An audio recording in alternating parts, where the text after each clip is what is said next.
Hello YouTube. जैसा कि मैंने प्रॉमिस किया था आप लोगों को, लाइट का वीडियो शूट करेंगे, उसको दो पार्ट में करेंगे ना।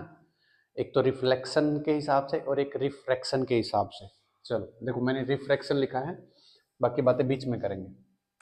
सबसे पहले जो दो चार बेसिक चीज़ें हैं वो आप जानो। लाइट क्या होती है ना। उनको राइटिंग कितनी अच्छी आ रही है। लाइट क्या होती है? सोर्स ऑफ एनर्जी होती है जो हमें ऑब्जेक्ट को विजुअलाइज करने में या देखने में हेल्प करती है। ये बात आप लोगों को पता भी होगा, किसी भी ऑब्जेक्ट के ऊपर लाइट गिरती है, वहां से टकरा के हमारी आंख के अंदर आती है, रेटिना पे उसकी इमेज बनती है जो इन्वर्टेड होती है। ऑप्टिकल ना उसको सीधा कर देता है, ये तो पता होगा। लाइट की एक प्रॉपर्टी देख लेना कि ये स्ट्रेट लाइन में ट्रेवल करती है ना। स्ट्रेट लाइन में अगर लाइट स्ट्रेट लाइन में जा रही है, मान लो कोई सोर्स है, टॉर्च मान लो, यहाँ से लाइट आ रही है ना। और ये लाइट जाते जाते बीच में कोई ना कोई ऑब्जेक्ट आ जाता है ना। तो यहाँ से इसकी जो बनेगी उसको बोलते हैं परछाई या शैडो। क्यों? क्योंकि ऑब्जेक्ट से लाइट पेनिट्रेट नहीं कर पा रही। मैंने ऐसा ऑब्जेक्ट रखा है, ट्रांसपेरेंट नहीं है, जैसे ग्लास वगैरह होता तो ट्रांसपेरेंट वाला केस हो जाता। मैंने कोई सॉलिड वो रखा है जिसके लाइट आर पार नहीं जाए। मान लो पत्थर रख दिया है, दीवार रख दी है, तो इसकी परछाई बन जाएगी, शैडो बन जाएगी, है ना। किसी भी ऑब्जेक्ट पे लाइट गिरती है तो उसकी इमेज भी फॉर्म होती है। इमेज दो तरह की होती है, देखो। इमेज क्या होती है? जहाँ पर लाइन एक्चुअल में मीट होती है, टकराने के बाद किसी भी ऑब्जेक्ट के लाइट टकराई और यहाँ से कोई ना कोई, मान लो सिंपल लैंग्वेज में बताओ, यहाँ से ऐसे सिंपल, बिल्कुल बेसिक रख रहे हैं। जो मिरर वाला जो कॉन्सेप्ट आएगा वहाँ मैं अच्छे से इसको एक्सप्लेन करूँगा। यहाँ पर ऑब्जेक्ट से लाइट टकरा के यहाँ पर मीट हो रही है, तो जो एक्चुअल मीटिंग होती है, एक्चुअल लाइन की जो मीटिंग होती है, वहां से जो इमेज बनती है उसको कैसे बोलते हैं? रियल इमेज बोलते हैं। और जहां पर लाइन मीट होती हुई दिखती है उसको बोलते हैं हम लोग वर्चुअल इमेज, है ना। चलो, अब देखो, ये बात आप लोगों ने देखा होगा, जगह जगह वर्चुअल इमेज सुना होगा, रियल इमेज सुना होगा, इन्वर्टेड इमेज सुना होगा। देखो, एक चीज को याद रखने का तरीका बताता हूं, कभी भी गलत नहीं होगा, ध्यान रखना। जो रियल इमेज होती है, रियल इमेज, और दूसरा वर्चुअल इमेज। मार्कर नया है, थोड़ा पतला चल रहा है, इसलिए थोड़ा एडजस्ट कर लेना, है ना। जो रियल इमेज होती हैं वो मिरर के सामने बनती है, मिरर के इन फ्रंट लगा लो चाहे, है ना, इन फ्रंट ऑफ मिरर। और क्या बोलते हैं, वर्चुअल इमेज बनती है वो कैसी बनती है? बिहाइंड द मिरर, ठीक है। ये क्या कैसे बनती है? इनवर्टेड। और ये कैसी होती है? इरेक्ट। इरेक्ट का मतलब क्या होता है? सीधी इमेज होता है। इन्वर्टेड का मतलब क्या होता है? उल्टी इमेज होती है। ये एक जस्ट बेसिक इंट्रोडक्शन बताया है मैंने लाइट के बारे में। अब थोड़ा सा डीप चलेंगे, है ना। ये एक एक चीज, मिरर क्या होता है, मिरर के बिहाइंड क्यों बनती है, क्या क्या इन्वर्टेड, मतलब इन्वर्टेड को हम एक्सप्लेन कैसे करेंगे, छोटी एनलार्ज होगी कि डिमिनिश्ड होगी, ये सब बातें बीच में करते हैं। आओ देखो, अभी मैंने क्या बताया, लाइट के बारे में इंट्रोडक्शन बताया। लाइट ट्रेवल करती है स्ट्रेट पाथ के अंदर, तो उसमें जो बीच में कोई ना कोई ऑब्जेक्ट हो सकता है, वो कोई ऐसा भी हो सकता है, स्मूथ सरफेस का भी हो सकता है और हार्ड सरफेस का भी हो सकता है। तो यहाँ से हमें मिरर के बारे में इंट्रोडक्शन हुआ। मिरर क्या होता है ना।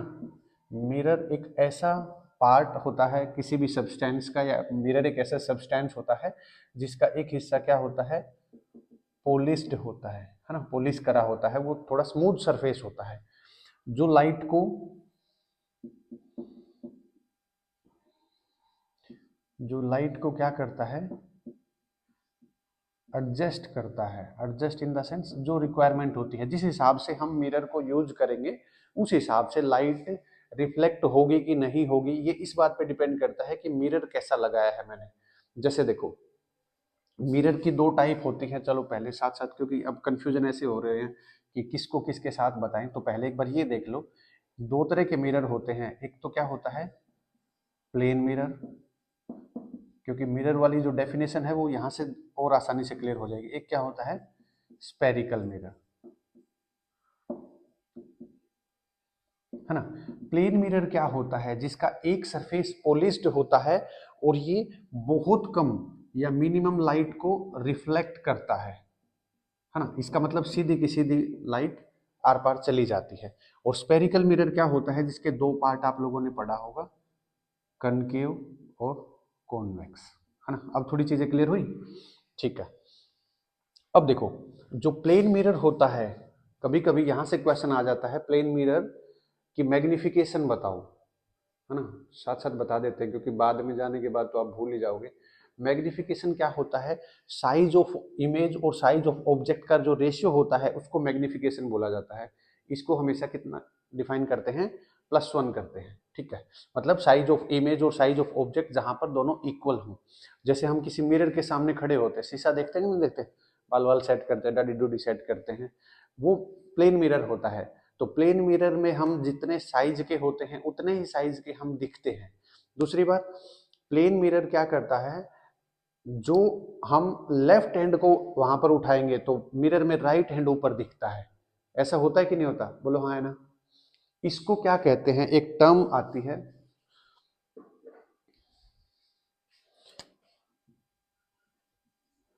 लेटरल इन्वर्जन, है ना। इस चीज को ध्यान रखना। लेटरल इन्वर्जन क्या होता है? कई बार एक नंबर में, 2 नंबर में क्वेश्चन डायरेक्ट पूछ लिया जाता है, what do you mean bye lateral inversion. Lateral inversion एक ऐसी प्रॉपर्टी होती है जहां पर हम कोई भी चीज करते हैं वो हमें उल्टी नजर आती है। लाइक लेफ्ट हैंड को उठाया, राइट हैंड दिखता है, राइट को दिखाए। जैसे मैंने लेफ्ट कान को पकड़ लिया तो जो इमेज दिखेगी, या मतलब मिरर में देखूंगा तो क्या दिखेगा? राइट कान को पकड़ रखा है। इसका जो सबसे ज्यादा एप्लीकेशन होता है वो एम्बुलेंस के अंदर होता है। एम्बुलेंस, एम्बुलेंस कहाँ देखी है आप लोगों ने? मेडिकल एम्बुलेंस होती हैं, कोई जानवरों की एम्बुलेंस होती है, आदमियों की एम्बुलेंस होती है, उसका जो एम्बुलेंस होता है वो उल्टा लिखा होता है। बता ही देते हैं, चलो, मेरे बच्चे बहुत ज्यादा होनहार हैं।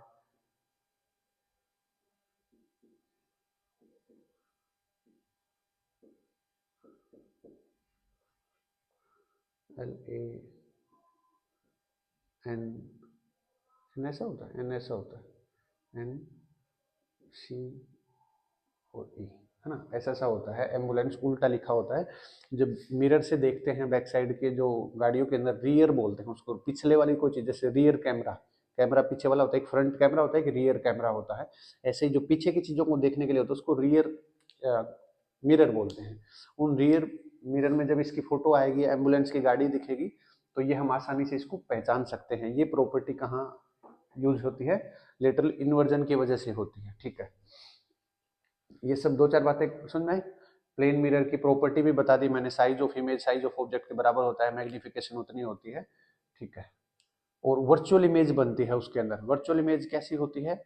जो सीधी बने। हाँ, पहली बात तो मैंने लिखा था, अच्छा लिखा था वहां पे। वर्चुअल इमेज क्या होती हैं? इरेक्ट होती हैं। और रियल इमेज होती है वो क्या होती है? इन्वर्टेड होती है। दोनों का कॉम्बिनेशन याद रख लेना, ठीक है। अब थोड़ा सा मेन जो कॉन्सेप्ट है, जहां से पक्का ही पक्का क्वेश्चन आएगा, वो देखते हैं, स्पेरिकल मिरर, है ना। यहाँ आओ एक बार। तो 2 तरह के मैंने मिरर बताए हैं आप लोगों को, कॉनकेव मिरर और कॉन्वेक्स मिरर, है ना।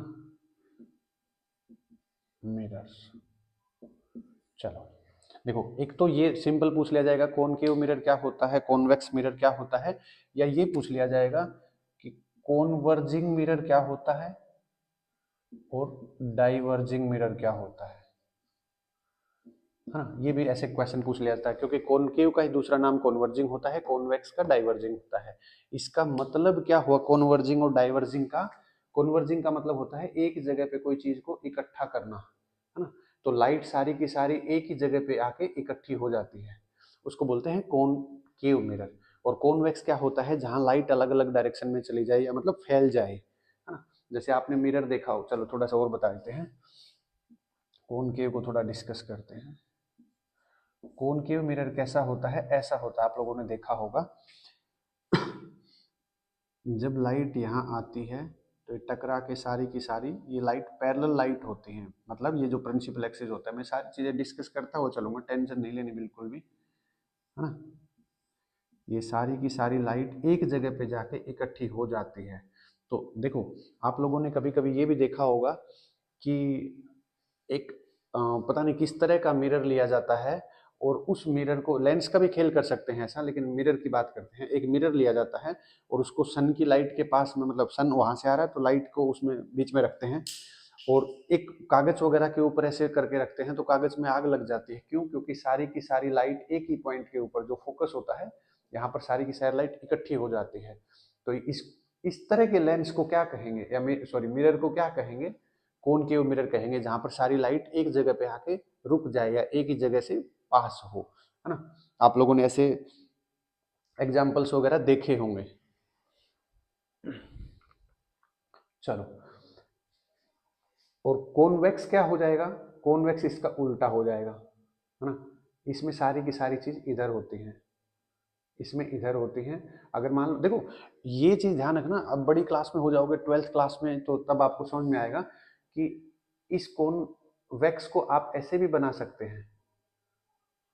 डिपेंड करता है कि आपका जो हार्ड वाला सब्सटेंस बोल रहा हूँ, या हार्ड जो सरफेस होता है वो ये होता है, और रिफ्लेक्टिंग सरफेस ये अंदर वाला होता है। रिफ्लेक्टिव अंदर वाला, इसमें रिफ्लेक्टिंग बाहर वाला हो जाएगा। बस इस चीज का ध्यान रखना, आप चाहे इसको ऐसे बनाओ चाहे इसको ऐसे बनाओ, इस चीज का कोई मतलब मेन वो नहीं है। जो मेन चीज आती है यहाँ से वो ये देखो, एक तो यूजेज पूछेगा। यूजेज क्या होते हैं? कॉनकेव के बताते हैं। चलो पहले कॉनकेव के यूजेज कहाँ कहाँ होते हैं। एक तो गाड़ियों की जो हेडलाइट होती है, हेडलाइट या सर्च लाइट, जो बड़ी लाइट होते हैं जो दूर तक जिनका फोकस जाता है उनमें होता है। दूसरा डेंटिस्ट यूज करते हैं, या सेविंग मिरर, मतलब जो दाढ़ी वाड़ी बनाने वाले होते हैं वहां यूज होता है। और एक क्या होता है? सोलर फर्नेसिस, है ना। मैंने सोलर वाला एग्जांपल देके बताया है, किसी चीज को सारी की सारी लाइट को एक जगह पे इकट्ठा करना उसको बोलते हैं। तो यहाँ पर लाइट को एक जगह इकट्ठा करते हैं तो बैटरी वगैरह चार्ज जल्दी हो जाती है ना। ये यूज होते हैं। और कॉन्वेक्स का क्या हो जाएगा? कॉन्वेक्स का मैंने पहले भी, शायद मेरे कोई बच्चे पुराने हैं तो वो जानते ही हैं। कॉन्वेक्स क्या काम करता है? जो गाड़ियों के रियर व्यू होते हैं, रियर व्यू मिरर, है ना, पीछे वाले जो मिरर होते हैं उनके अंदर, क्योंकि चीजों को छोटा करके दिखाना होता है, ठीक है। एक इसका जो व्यू पॉइंट होता है वो ज्यादा होता है। व्यू व्यू पॉइंट होता है, वी बोल रहा हूँ मैं भी, कहाँ दिमाग काम कम करता है। व्यू पॉइंट मतलब जैसे हम ऐसे खड़े हैं, लेकिन आंखों को देखो थोड़ा टेढ़ा मेढ़ा करके, आंखें देखो कहाँ तक विजुअलाइज कर रहे हैं। आंखें दिखनी तो ऐसी चाहिए, लेकिन इससे देखो कितना दूर तक हमें दिख रहा है।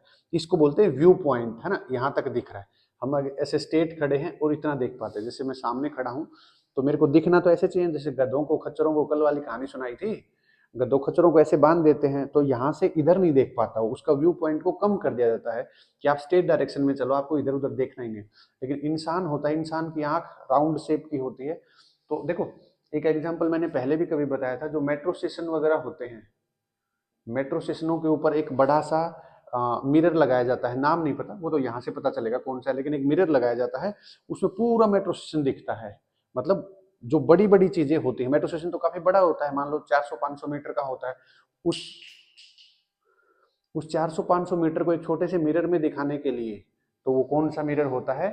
कॉन्वेक्स मिरर होता है, जिसका व्यू पॉइंट ज्यादा होता है, व्यू पॉइंट मैक्सिमम होता है। उसका यूज कहीं भी कर सकते हैं आप, ठीक है। एक जो सिक्योरिटी कैमरा होता है, सिक्योरिटी कैमरे का मतलब भी क्या होता है? सिक्योरिटी कैमरा आजकल देखा होगा आपने, 360 डिग्री के कैमरे आ रखे हैं, मतलब लगा रखा है इस डायरेक्शन में कैमरा, लेकिन देख रहा है उधर उधर, मतलब सारी की सारी चीजों को रिकॉर्ड कर रहा है। इसका मतलब उसका व्यू पॉइंट ज्यादा है। तो कॉन्वेक्स मिरर को यही कह सकते हैं, जिसका व्यू पॉइंट ज्यादा होता है, हमें ज्यादा एरिया की चीजें कवर हो पाती हैं, उसको बोलते हैं। तो कॉनकेव कॉन्वेक्स की बातें क्लियर है? बोलो। चलो एक नई चीज बताता हूं आपको, जो शायद आज तक आपने नहीं पढ़ी होगी, बने रहो। नई चीज है वो ये है रिफ्लेक्शन, है ना। रिफ्लेक्शन ऑफ लाइट, या रिफ्लेक्शन क्या होता है? रिफ्लेक्शन ऑफ लाइट क्या होता है? Bouncing back of light, bouncing back of light, light का बाउंस बैक हो जाना किसी सरफेस से टकराने के बाद इन द सेम मीडियम, है ना। ये लिख देना, एक ही मीडियम में बाउंसिंग बैक ऑफ लाइट होता है, उसको रिफ्लेक्शन कहते हैं। छोटी क्लासेस में पढ़ते हो रिफ्लेक्शन दो तरह का होता है, जो हम पढ़ते हैं वो रेगुलर रिफ्लेक्शन होता है और एक होता है इर्रेगुलर रिफ्लेक्शन। तो रेगुलर रिफ्लेक्शन क्या हो जाएगा, जहां पर जिस एंगल से लाइट आती है उसी एंगल से लाइट वापस चली जाए, जहां पर रिफ्लेक्शन वाली जो नॉर्मल प्रॉपर्टी आप लोग पढ़ते हो वो रेगुलर मैंने आपको बता ही दिया है। ये जो लाइट आती है इसको बोलते हैं इंसिडेंट रे, है ना, और जो यहाँ से रिफ्लेक्ट हो जाती है उसको क्या बोलते हैं, रिफ्लेक्टेड रे। तो जिस एंगल के साथ आती है इसको एंगल ऑफ इंसिडेंस या आई से डिनोट करते हैं, और जिस एंगल से चली जाती है इसको आर बोलते हैं या एंगल ऑफ रिफ्लेक्शन बोल सकते हैं। तो जो angle I is equal to angle R हो जाएगा, ये प्रॉपर्टी होती है रिफ्लेक्शन की, ये प्रॉपर्टी होती है एंगल आई और आर दोनों इक्वल होंगे तभी रिफ्लेक्शन होगा। तो ये वाली बात यहाँ रेगुलर में हो जाएगा। और इर्रेगुलर में क्या हो जाएगा, जब सरफेस उबड़ खाबड़ होता है, जिस एंगल से लाइट आती है उस एंगल से नहीं जा रही, मान लो ये चला गया। दूसरा देखो ये केस, तो ये जो एंगल है मान लो ये 30 डिग्री है और ये भी 30 डिग्री है, इस वाले केस में क्या हो जाएगा, ये 30 डिग्री है ये 70 डिग्री है, ये क्या हो जाएगा, इनमें कुछ बनेगा ही नहीं, मतलब इरेगुलर टेढ़ी मेढ़ी ऐसी जो सरफेस होता है, इरेगुलर सरफेस होता है। बड़ी क्लासेस में तो नहीं पूछा जाता, छोटी क्लास में पूछा जाता है रेगुलर इरेगुलर रिफ्लेक्शन क्या होता है, लेकिन आपको नॉलेज के लिए पता होना चाहिए, ठीक है। इंसिडेंस रे, इंसिडेंस बोलो, इंसिडेंस तो जो लाइट आ रही होती है, और जो लाइट आ जाती है मतलब पास्ट टेंस में बोल दिया मैंने, इंसिडेंट रे, है ना, रिफ्लेक्टेड रे, है ना, कोई ऐसी दिक्कत नहीं, कभी आप सोचो इसको इंसिडेंस ही बोला जाता है, ठीक है। ये तो हो गया रिफ्लेक्शन के बारे में। अब देखते हैं लॉज ऑफ रिफ्लेक्शन क्या होता है। यहां से पेपर में क्वेश्चन आएगा लॉज ऑफ रिफ्लेक्शन, ऐसे पूछा जाएगा what do you mean by reflection, write the laws of reflection. तो लॉज ऑफ रिफ्लेक्शन के लिए दो ही लॉ लिखने हैं आपको, angle I is equal to angle R हो, और इंसिडेंट रे, रिफ्लेक्टेड रे और नॉर्मल। नॉर्मल का मतलब यहाँ पर बार बार पैनिक नहीं होना, नॉर्मल का मतलब परपेंडिकुलर लाइन होती है, जो ऐसे खींची थी ना ये वाली लाइन, जो परपेंडिकुलर लाइन है ये नॉर्मल होता है। तो ये सारे के सारे एक ही प्लेन में होने चाहिए। प्लेन क्या होता है, जैसे 2D होता है 3D होता है, ये सारे के सारे एक ही प्लेन में होने चाहिए। एक ही प्लेन मतलब एक ही डायमेंशन के अंदर ये काउंट करेंगे, डायमेंशन सेम होना चाहिए, इसका मतलब ये होता है। हम लोगों को रट्टा मरवा दिया जाता है एक ही प्लेन, एक ही प्लेन, प्लेन के बारे में कोई बात ही नहीं करता, है ना। चलो, तो लॉज ऑफ रिफ्लेक्शन क्लियर है। दोनों के दोनों लो आपको ऐसे कैसे चिपकाने हैं, यहां से क्वेश्चन आने के चांसेस तो 5-10% है। देखो ऐसे पूछ लेगा, बता देता हूं, चलो एक आधा बन सकता है वो।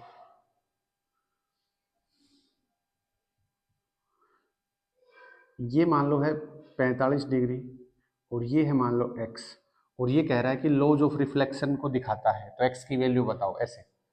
तो लॉज ऑफ रिफ्लेक्शन यहाँ पर से बंदर लिखा हो, बंदर समझते हो, बंदर नहीं बांदर है ये, तो ये बांदर एंगल है, तो ये वाला कौन सा होगा, ये भी बांदर ही हो जाएगा। ये बात समझ नहीं। तो रिफ्लेक्शन के बारे में नॉर्मल इंट्रोडक्शन में इतना ही चलता है। अब देखो थोड़ी सी घुमा के जो पेपर, देखो ये चीज है जो बिल्कुल पेपर में आने के चांसेस हैं, मैं अब वही चीज कराते हुए चल रहा हूँ, बस दिल थाम के बैठे रहो।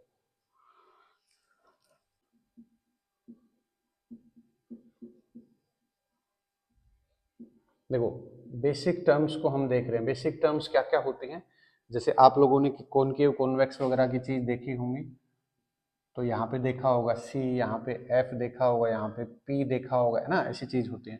तो मैं दो चार लिख देता हूँ जो पेपर में पूछी जाती हैं। एक तो होता है सेंटर ऑफ कर्वेचर, एक होता है अपर्चर,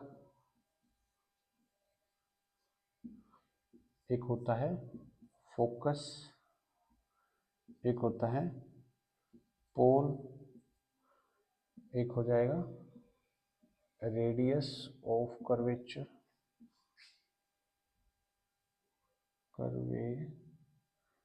कर्वेचर, हाँ। एक ये भी पूछ सकता है फोकल लेंथ क्या होते हैं। देखो एक एक चीज को देखेंगे, ठीक है। एक प्रिंसिपल एक्सिस भी पूछ सकता है,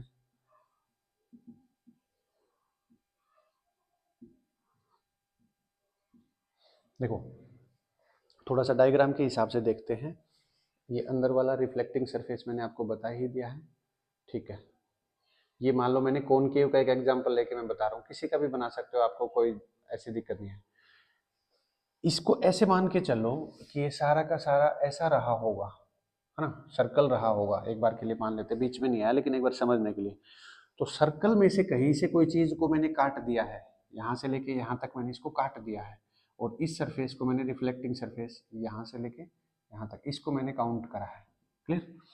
तो यहाँ से लेके यहाँ तक काटा है, तो ये क्या हो जाएगा, जहां से रख के काटा है इसको बोलते हैं सेंटर ऑफ कर्वेचर, है ना। ये पूरी की पूरी जो कर्व टाइप पे जो बनी है ये इसके हिसाब से जहां से रख के हमने किसी भी रिफ्लेक्टिंग सरफेस को कट डाउन करा है, किसी भी सब्सटेंस में से, किसी मिरर में से, किसी भी ऐसे ऑब्जेक्ट में से कट डाउन करा है, उसको बोलते हैं सेंटर ऑफ कर्वेचर। अपर्चर क्या होता है, ये जो यहाँ से लेके यहाँ तक की जो सरफेस होता है, रिफ्लेक्टिंग सरफेस होता है, इसकी जो टोटल लेंथ होती है, लेंथ, ये जो टोटल लेंथ हो जाएगी वो क्या होती है, अपर्चर होती है ना। ये डायमीटर के बराबर होती है जनरली, ठीक है। फोकस क्या होता है, फोकस एक ऐसा पॉइंट होता है जहां से लाइट रिफ्लेक्ट होके इसमें से पास करती है, फोकस वो पॉइंट होता है। पोल क्या होता है, ये वाला पॉइंट जो पोल होता है, मतलब ये कर्व के ऊपर प्रिंसिपल एक्सिस और कर्व जहां पर मिलती हैं उस पॉइंट को पोल बोलते हैं।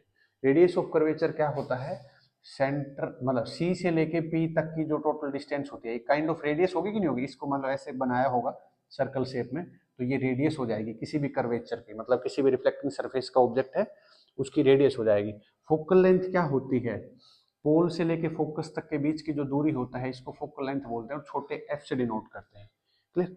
प्रिंसिपल एक्सिस मैंने बता ही दिया है, जिस लाइन को ये मतलब हॉरिजॉन्टल लाइन होती है जो रिफ्लेक्टिंग सरफेस को बिल्कुल बीच में से डिवाइड करती है ना, जैसे बाइसेक्ट वाली बात आप लोगों ने मैथ्स में पढ़ी होगी। क्लियर? ये छोटी छोटी बातें हो गई। अब मैं आप लोगों को ना इमेज फॉर्मेशन की बातें बताता हूँ, जो बहुत ही ज्यादा पेपर में आपसे 1 से 2 नंबर में तो डायरेक्ट इमेज फॉर्मेशन आएगी ही आएगी। मैंने आप लोगों को पहले बताया था कॉनकेव मिरर की और कॉन्वेक्स लेंस की इमेज पे फोकस करना। जो मेरे पुराने बच्चे हैं, मेरे से पढ़े हैं या मेरे को जानते हैं, उनको पता है इंपॉर्टेंट में मैं यही बताता हूँ। एक बार आज मैं ऐसे पैटर्न बताने वाला हूँ जिससे आपसे कभी भी गलत नहीं होगा, कोई भी इमेज फॉर्मेशन आ जाए। इधर आओ। अगर कॉनकेव मिरर की इमेज की बात करें तो कॉनकेव मिरर में इमेज कैसे बनते हैं, देखो कॉनकेव मिरर आप लोगों ने बना लिया होगा, ठीक है। देखो ये क्या होता है, सी होता है, ये एफ होता है, ये पी होता है, ठीक है। देखो पॉसिबल क्या क्या पॉइंट हो सकते हैं, या तो इन्फिनिटी पे रखा होगा तो इसको 1 नंबर दे दो, बियॉन्ड सी रखा होगा इसको 2 नंबर दे दो, सी पे क्या हो जाएगा 3 नंबर, सी और एफ के बीच में क्या हो जाएगा 4 नंबर, और एफ पे क्या हो जाएगा 5 नंबर, और एफ और पी के बीच में क्या हो जाएगा 6 नंबर। मतलब टोटल 6 ही तो डायग्राम है। आप लोगों ने मिरर्स की इमेज वगैरह देखी हो, टोटल 6 पॉसिबल पॉइंट है जहां पर हम ऑब्जेक्ट को रख सकते हैं, और उसी के अकॉर्डिंग हम इमेज बताते हैं, इमेज कहाँ पर आई होगी, ठीक है। इसके बाद हम क्या करेंगे, ये सारे नंबर लिख दिया हमने 6 तक, अब काउंटिंग शुरू करेंगे, यहां से शुरू करेंगे, 1 2 3 4 5 और 6 कहीं यहाँ, है ना। देखो इसका मतलब ये हुआ, अगर ऑब्जेक्ट इन्फिनिटी पे रखा है तो इन्फिनिटी पे रखा है तो एक की इमेज कहाँ बनेगी, एक पे मतलब फोकस पे। दो का मतलब क्या हुआ, बियॉन्ड सी, सी के बैक साइड में रखा गया है तो उसकी इमेज कहाँ बनेगी, लाइट टकरा के आएगी, सी और एफ के बीच में बनेगी। 3 पे रखा है मतलब सी पे, सेंटर ऑफ कर्वेचर पे ऑब्जेक्ट रखा है तो उसकी इमेज कहाँ बनेगी, ये मतलब ऑब्जेक्ट है सारे के सारे ऊपर वाले, और ये नीचे वाली सारी की सारी क्या है, इमेजेस हैं, है ना, ठीक है। 4 पे अगर ऑब्जेक्ट रखूं, सी और एफ के बीच में रखूं तो 4 कहाँ बनेगा, बियॉन्ड सी। 5 पे रखूंगा ऑब्जेक्ट तो कहाँ बनेगा, इन्फिनिटी पे बनेगा। मतलब इन्फिनिटी पे ऑब्जेक्ट रख रहा हूं तो फोकस पे बनेगी, और फोकस के ऊपर रख रहा हूं तो इन्फिनिटी पे बनेगा, और 6 पे रख रहा हूं तो यहाँ पर इमेज बनती है, आप लोगों ने देखा होगा, मतलब वर्चुअल इमेज बन जाती है और बिहाइंड द मिरर बन जाती है। आप लोगों ने ये वाले केस देखे होंगे, इनकी इमेज फॉर्मेशन। अब मैं देखो इंपॉर्टेंट बता देता हूँ एक बार, इनमें से क्या क्या ज्यादा इंपॉर्टेंट करने हैं। पहले नंबर पे आता है बियॉन्ड सी एट सी, और 3 नंबर पे है बिटवीन सी एंड एफ। पुराने पिछले 5-10 साल का पेपर उठा के देख लेना, सबसे ज्यादा अगर इनमें से क्वेश्चन नहीं आए हों तो मेरे को आके बता देना। सबसे ज्यादा देखो, करने को तो पैटर्न तो सारे ही बता दिए मैंने, इमेज फॉर्मेशन कैसे होती है, लेकिन सबसे ज्यादा इनमें से ये पूछे जाते हैं।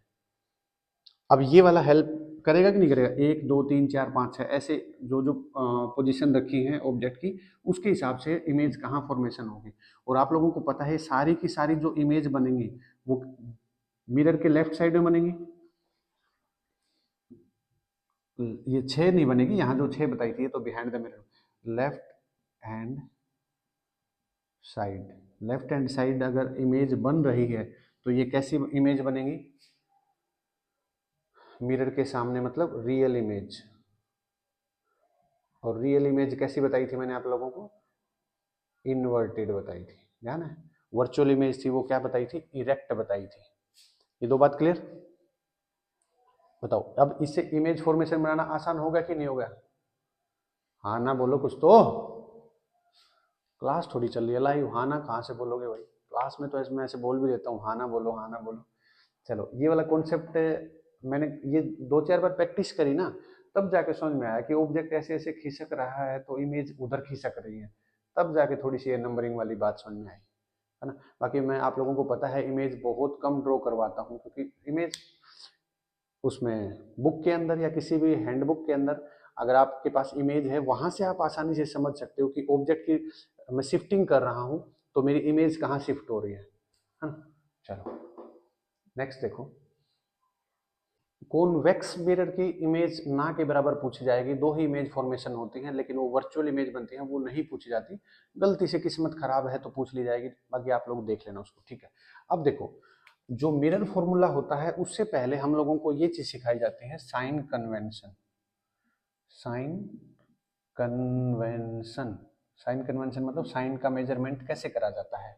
साइन का मेजरमेंट ऐसे ही करा जाता है जैसे मैथ्स के अंदर क्वाड्रेंट्स होते हैं। क्वाड्रेंट मतलब first quadrant, second quadrant, third quadrant, fourth quadrant. तो ये ओरिजिन होता है 0 0। इधर चलेंगे तो हमेशा पॉजिटिव, इधर चलेंगे तो नेगेटिव, ऊपर चलेंगे तो पॉजिटिव, नीचे की तरफ चलेंगे तो नेगेटिव। बस यही साइन कन्वेंशन का ध्यान रखना। जैसे देखो, एक मिरर को पकड़ के चलो, सारे डाउट क्लियर हो जाएंगे। जैसे देखो, कौन क्यों, मैं कौन क्यों को ही पढ़ता हूँ हमेशा। ये एफ है, ये सी है। अगर देखो ऑब्जेक्ट कहीं भी रखा होगा, ऑब्जेक्ट यहाँ रखा होगा, यहाँ रखा होगा, कहीं भी रखा होगा, तो ये 0 0 पॉइंट है, मतलब ओरिजिन है, तो ऑब्जेक्ट यहाँ रखा जाएगा, है ना। और इसकी इमेज कहाँ बनेगी? इधर बनेगी। तो जो फोकल लेंथ निकाली जाएगी या ली जाएगी, है ना, फोकल लेंथ, फोकल लेंथ हमेशा कैसी आएगी? माइनस में आएगी ना। फोकल लेंथ क्या होती है? अच्छा, वो वाला एक बात और नहीं बताई, इधर देख लो। रेडियस का हाफ करूंगा तो वो फोकल लेंथ के बराबर आता है। इस वाले कॉन्सेप्ट पे भी कभी कभी क्वेश्चन आ जाता है, क्योंकि यहाँ से लेके यहाँ तक मान लो 50 सेंटीमीटर की डिस्टेंस है, तो ये बिल्कुल सेंटर में होता है, तो ये 25, ये 25, ये फोकल लेंथ हो जाएगी। ये 25 है तो बाई डिफॉल्ट ये भी 25 है, ठीक है। यहाँ से कभी कभी क्वेश्चन पूछ लिया जाता है। या इसको उल्टा करके बोल दो, radius is equal to 2f, मतलब फोकल लेंथ की वैल्यू दे देगा। मान लो ये 25 दे दिया और फिर आपसे पूछ लिया रेडियस कितनी हो जाएगी, तो ये 25 और ये 25 50 हो जाएगी, ठीक है। फोकल लेंथ नेगेटिव हो जाएगी। अब देखो, अगर ऑब्जेक्ट रखा गया है इधर, ऑब्जेक्ट इधर रखा गया है, तो ऑब्जेक्ट नेगेटिव डायरेक्शन में रखा गया है, तो ऑब्जेक्ट को किससे डिफाइन कर सकते हैं? ऑब्जेक्ट की डिस्टेंस, ऑब्जेक्ट की डिस्टेंस को डिफाइन करते हैं u से, और इमेज की v से, है ना। क्योंकि मिरर फॉर्मूला आप लोगों ने देखा होगा, 1/f is equal to 1/v plus 1/u, है ना। मिरर फॉर्मूला पे क्वेश्चन नहीं करा रहा हूँ, लेकिन मिरर फॉर्मूला में क्या क्या चीज यूज होती है मैं वो बातें आपको बता रहा हूँ। तो f का मतलब क्या होता है? फोकल लेंथ, v का मतलब इमेज की डिस्टेंस, और u का मतलब ऑब्जेक्ट की डिस्टेंस। तो ऑब्जेक्ट की डिस्टेंस, ऑब्जेक्ट हमेशा मान लो यहाँ रखा गया है, किधर भी किसी भी साइड में, लेकिन है तो इस साइड नेगेटिव की साइड, तो हमेशा u की वैल्यू क्या हो जाएगी? माइनस हो जाएगी। और अगर इमेज भी यही बन रही है इधर किधर, तो v की वैल्यू भी हमेशा क्या आएगी? नेगेटिव आएगी। क्लियर? ये बात बताओ पहले, ये बेसिक जो चीजें मैंने बताई हैं, ये बात क्लियर है? ठीक है। तो मिरर फॉर्मूला के और लेंस फॉर्मूला के न्यूमेरिकल्स को हम एक साथ ही कर लेंगे ना, सेकंड पार्ट बनाएंगे, छोटे छोटे ही हैं, देखो कितने 15-20 मिनट होंगे, मुझे नहीं पता कितनी देर है। तो रिफ्रैक्शन जो पढ़ेंगे, रिफ्रैक्शन में जो भी चीजें आएंगी, लेंस वगैरह आएगा, तो मिरर फॉर्मूला और लेंस फॉर्मूला के न्यूमेरिकल्स एक साथ ही डिस्कस कर लेंगे, क्योंकि बार बार नहीं, तो मिरर के अलग करेंगे, लेंस के अलग करेंगे। कई बार क्या होता है, अगर किस्मत अच्छी होती है तो मिरर और लेंस के फॉर्मूले के ऊपर जो न्यूमेरिकल सेक्शन आता है वो ऑप्शन में आ जाता है। तो आप लोगों को ये होता है कि जिसका लेंस अच्छा है वो लेंस वाले कर लेंगे, मिरर अच्छा है वो मिरर वाले कर लेंगे। और कई बार ऐसा हो जाता है लेंस वाला 5 नंबर में आ गया और मिरर वाला 3 नंबर में, अलग अलग आ गए, तब जाके तो दोनों सीखने पड़ेंगे। तो दोनों ही सीखेंगे, लेकिन दोनों को एक साथ सीख लेंगे तो ये रहेगा कि मिरर को और लेंस को आपस में रिलेट करते हुए, ताकि वहां पर कोई हमारा कंफ्यूजन ना रहे। बोलो हाँ है ना, क्लियर ये बात। आज की वीडियो में देखो, बताना तो मैं बहुत कुछ चाहता था, लेकिन आप लोग इतने ज़्यादा पेपर के नज़दीक हो तो सारी चीज़ें आपको पता ही हैं, लेकिन उनको आपस में थोड़ा सा लिंक करने की जो प्रॉब्लम है बच्चों को, मैं देख रहा हूँ भूल जाते हैं, रट्टा मार लेते हैं और रट्टा मार के वो चीज़ों में पजल हो जाते हैं। बस इस चीज़ को मैं दूर करना चाहता हूँ। और बाकी अब आप लोगों को मैंने बता ही दिया है, शाम को लगभग 8 बजे लाइव क्लास चला करेगी, उसमें और कोई न्यूमेरिकल वगैरह जो एक्स्ट्रा वगैरह रहेंगे वो चीज़ हम डिस्कस कर लेंगे। चलो आज की इस वीडियो में इतना ही, मिलते हैं नेक्स्ट वीडियो में जल्दी ही रिफ्लेक्शन ऑफ लाइट के साथ और न्यूमेरिकल्स के साथ। तब तक के लिए जय हिंद।